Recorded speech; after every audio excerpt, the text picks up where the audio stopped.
I just heard someone get fined. What's motherfucking poppin'? Y'all know what it is. Your boy Ross says, back in the building, all on the table podcast, coming to you live each and every motherfucking Thursday, talking my shit as I do. Oh, so motherfucking well. As always, you know, I come with a panel of motherfuckers that's just, you know, chop it up, let y'all know how they feel, talk their shit if you will. Who we got in the building with us today?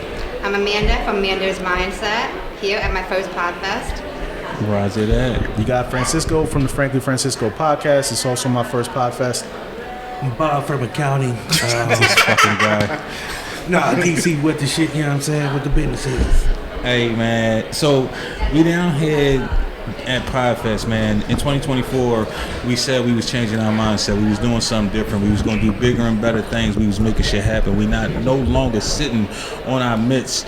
We going out there and we getting it. So I got some people with me that's out here getting it. So what I want to know from all of y'all, starting with DC, what have you gotten so far from Podfest that you know for a fact that you're going to take home and it's official, you're definitely implementing that into your life? I mean, besides everything, the biggest thing is the networking and then some of the software that I'm going to utilize. eCams is one, ModePods is another one. Them tools right there alone, you know what I'm saying, pay for the trip itself. All right. So for me, my biggest takeaway is the media kit for sponsorships, putting a package together to send out to try to lure these people in to be able to sponsor the show and earn a little bit of monetization. Also, find ways to finish projects that I've been working on because I've had a few books that I haven't finished because I have an ADHD, so I have 100 tabs open in my head at the same time. So I'll start something and put it down. So they taught me a technique just to tell my story on tape, and then there's companies out there that can take that and translate it on the paper for me. So there's been quite a few things that I've taken away from here that are positive. Wow. I would say, I heard this worded a few different ways from a variety of people, but find what your biggest friction point is and start from there and figure out how to reduce it. What are you struggling the most with? Well, we all got things that are going great. We've all got things that we're struggling with. Whatever it is, work on that. You can't work on everything. Well, you can, but how successful going to be? No, that's a fact. That's a fact. That actually makes sense to me. I think for me, my biggest takeaway is just the experience itself of being in the building with so many people who got the same mindset that I got, and knowing that we all know that we are on whatever level that we on, but that don't make us no lower or no higher than anybody else. We all on our level, if you will. So we are all grinding for the same exact thing. We making it how we making it, and it's just I appreciate the fact that there's so many people here with that mindset. I think the vibe is amazing. Can I cuss on here? Nigga, this is my show. Fuck I you, think mean, the can you vibe cut? is Yo, fucking amazing. You know, sometimes you gotta ask. Everybody ain't, you know, everybody ain't with the shit. So, but no, the vibe here is fucking amazing. Like, just the energy, the synergy, you know what I'm saying? Just, I'm one of them people, like, if the show is dope and the vibe is right, I'll be up all night, you know what I'm saying? Trying to figure out how to capture that magic again, you know what I'm saying? We done did shows after show after show just because we was already up from like 9 recording one show and like you ready to go again? Hey, you know, I got the goosebumps, I'm ready to go. I can do this all day. We that feeling that when you around people who, you know what I'm saying, that got that same, like you said, mindset, that same synergy, y'all talk, that conversation is cool, everybody enjoying themselves, you know what I'm saying? It's a party within, you know, information. So that's what makes this really dope, and I'm definitely making this a yearly event because it's a rock style type thing, you know what I'm saying? You get to see people you might have met virtually and never seen in person, or, you know what I'm saying? People that you be like, man, I seen their newsletter or something like that, you know what I mean? Just being able to see these people in person, you know what I'm saying, and be able to pick their brain or, you know, get information from them in real time is amazing. so starting with Franklin, if you could... Francisco, my bad. I'm thinking about Snowfall. Don't worry about it. If you could create one thing for next year's Podfest, like something that you can implement, or not even if you implement it, but you can create this idea that it will definitely be a part of Podfest next year, what would that be? So for me, it would be networking specifically for independent podcasters. This is different. Okay, these tracks are to teach people how to monetize. They're really not teaching how independent podcasters how to collaborate with each other, how to put themselves on a track where they can help each other out, because each one of us has our own audience. Your audience ain't my audience. Your audience ain't my audience. The same thing with you. So I think people don't realize the power of collaboration when it comes to everybody doing what they're doing, because we each bring something different to the table. Okay, we're not all the same. Your show's not my show. It's completely different. I don't cuss on my show. You do what you do. You know what I'm saying? It works for you. You know, but I try to cater to a different audience because that's just who I am. Because I'm a professional level. Outside of here, there's eyes on me. So I have to be careful how I talk. I got you. So it's more of me, you know, protecting myself as well on a professional level outside of what I do for podcasting.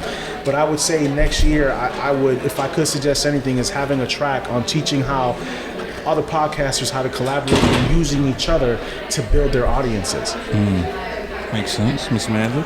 I would say spreading out the sessions more. Even if they added an extra day, there were so many sessions or meetings I wanted to attend I didn't get to. Yeah. And yeah, they offer the recordings, but it almost forces you to pay for the recordings. Or you have to record it when you're there. But I missed at least 3 sessions I so badly wanted to attend. Wow. Which, it is what it is, but at the same time it sucks. I think for me it's almost like a sensory overload. There's so much information everywhere that I'm gonna be honest with you, after a while he'll tell you. Yesterday I was like, man, I don't want to learn shit else today. Like, let's go fucking get some drinks. Like, fuck this shit. Like, it's too much. Like, you're learning way too much. DC, what would it be for you? What would you implement? Yeah, you know my answer, because it's probably the same answer you got. I feel like as far as representation wise, I would like to see some kind of black podcaster kind of, roundtable or something, where, because it's different for us in the game. And I'm not saying that what they're doing here is bad. I just, to advance the movement, inclusiveness, you know what I mean? Even if there was like an Asian roundtable, I'm not saying, representation matters. And I feel like more representation that you get, the better. Facts. And the other thing is, I agree with her, spread it out, because like, you blink and you might miss something. Pause, my nigga. I wouldn't have minded an extra day. With her. I didn't agree with you. Anywho, but I agree with her. Like, making it, a little more, because the time structure is like one thing be like 9 to 5, and then you got something else from 10 to 11, and then you got something else from noon. So it's like you trying to hit all these rules, but by the time you get to one, something else going on. Then somebody stop you in the hallway and you talking to them. I'm be honest with you. I think that's strategically done that way, because at the end of the day, you got to think about it. It's a lot of people here panhandling. Everybody you talk to is like, oh, I can teach you this, but I want to sell you this first. Oh, I could teach you this. Come buy this right here. Now, if I make it to where you can't see everything, just like Amanda just said, now you say, oh, well, let me go back and watch the video. Oh, it's a little extra fee for you to now watch the videos that you missed that happened in the place that you already paid to be.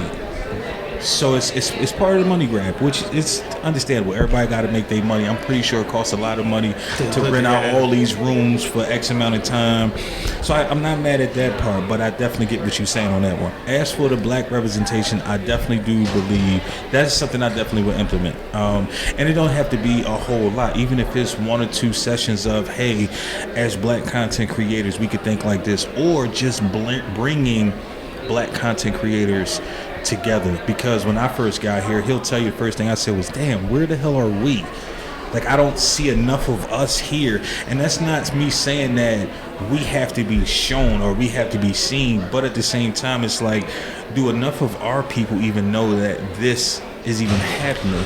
to be here. I can say the same thing about Brown because I didn't see many Hispanics here. Yeah. I don't see a ton of Hispanics here either. So and it's not anybody's fault. You understand where I come from? It's just that I don't think It could be part of the marketing. It could be part of the marketing. You know, there I guarantee there's a bunch of Hispanic podcasters out there. We're just not seeing them here. Mm-hmm. Yeah. So I mean, that's what I would implement myself. I think, Black and Brown, we need to be seen. They need to know that we here. We doing our thing. We rocking out too. So we got 2 minutes left. So for these 2 minutes, here's what we're gonna do. We're gonna let everybody shout out their podcast. Tell everybody what you do, who you are, where they can find you, and why they should find you at the same time. Miss Amanda, talk your shit. I am Amanda Russo. I host Mando's Mindset. You can find it on Apple, Spotify, most other platforms as well. And I help you shift your mindset to not be so much of a negative Nancy. Life's too short. You're not guaranteed to wake up tomorrow, so shift your perspective. And I'm just trying to help people be able to do that. Yeah, I'm changing. I didn't enjoy jab when you said that because I almost said something. DC will tell you I'm changing right now. Francisco, talk your shit. So I am Francisco. I'm the host of the Frankly Francisco podcast. I have an open platform, society and culture. I like to tell people stories. I believe everybody has a purpose, and if they found it, they should live it.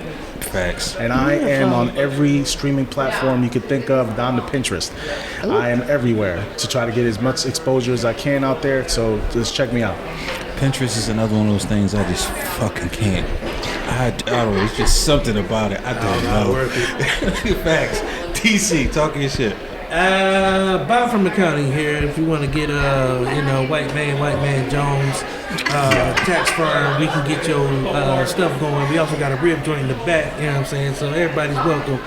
But as far as the podcast, this is what the shit, we really do the lighter side of things, man. I just like to have fun, talk shit, bring people on. We do interviews with people so they can talk about their podcast or whatever they got going on. I do game shows. We talk about pop culture, society, real life stuff, but with laughter and jokes, because it's a lot of button up podcasts, and I don't really want to be one of those. I don't know how to be serious, as you can tell. As far as where you can find me, please don't. I got enough people hounding me, bill collectors. I'm dodging a lot of motherfuckers right now, so I really don't need extra exposure. I kind of faked my death last year, so taxman don't really, he frowned upon that. But if you really want to find me, you can find the podcast on Pandora, iHeart, Amazon Music, Spotify, all those good things. I do a live show every Wednesday night at 8 p.m. Eastern Standard Time, because if you don't say that, people will show up on a specific time, and that's 2 in the morning, and I won't be doing nothing then. I don't know if the math is math on that, but it is. Well, that's about the most long-winded outro I ever heard in my life. Oh, yeah, my bad. Go ahead. I don't know what's going on right now. It's pandemonium at Podfest. But y'all know what it is. Y'all know the vibes. Y'all know the ways. Google me, bitch. I'm everywhere, nowhere at the same goddamn time. And we out of here. Boom.